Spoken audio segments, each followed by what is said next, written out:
Good morning, good morning, good morning. Another day, another job. Andito tayo ngayon. Hindi tayo mag-blow-blowing, hindi tayo mag-fiber preparation. Andito tayo sa civil. So, ito yung naka-allocated na trabaho namin today. Ito ay hauling. Ayan guys, makikita nyo, ito yung lateral, naka-ready na yan, naka-ATP. Ayan. So ang gagawin namin ngayon, ito tapos na lagariin. Ako naglagari yan, bubuksan yan, tapos dito maghuhukay yung hauling. So ayan, ikakabit sa 26 way na nandun yung cabinet. So kung nandyan yung yung nalagari, dito banda maghuhukay,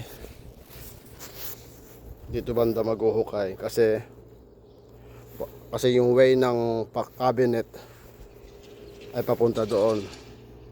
So dito tutusok. Bali ilang bahay yan, 14 na bahay. Ayan guys. So magdadak jointing muna ako ngayon. 2 araw to ubusin namin. Yan, napakatahimik dito guys. Ayan. So ito yung pinakadulo. Ayan guys, naka-ATP na yan.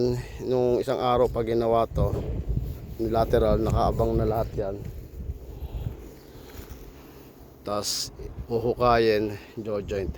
So yan ang ano namin ngayon, job allocated namin ngayon. Gagawin 2 days hanggang bukas.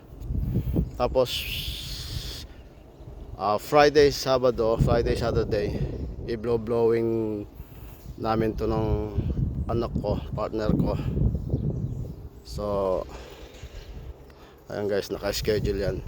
Yung part na yan doon, ayan, mga tapos na yan. Tapos itong katapat, tapos na yan, trench yan, ready to blow yan. So ito na lang para isang galawan sa pag-blown. Yan lang guys. Abang-abang lang po sa mga next trabaho natin.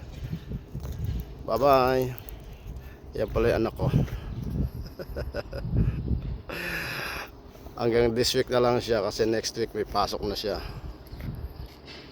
Pwede siya magtrabaho ang Sabado na lang kung magsasabado ako. Yan lang po, bye.